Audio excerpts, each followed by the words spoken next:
ভাই সাহেব, তাই বলছি সামনের নির্বাচনে আপনারা আমাদের ভোট দিয়ে জয়যুক্ত করুন। আমরা আপনাদের একটি সুন্দর সমৃদ্ধশালী দেশ উপহার দেব ইনশাআল্লাহ। আসুন আমরা একযোগে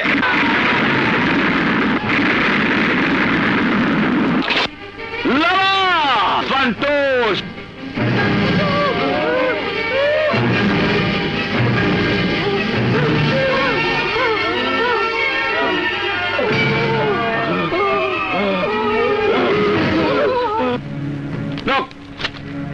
সমস্ত পত্রিকায় পুলিশের ব্যর্থতার কাহিনী ফলো করে লিখেছে।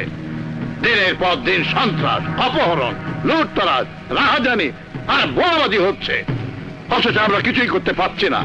স্যার, আমাদের বিশেষজ্ঞরা পরীক্ষা করে দেখেছে বোমাবাজির ঘটনাগুলো সব একই ধরনের। তার মানে হচ্ছে একটি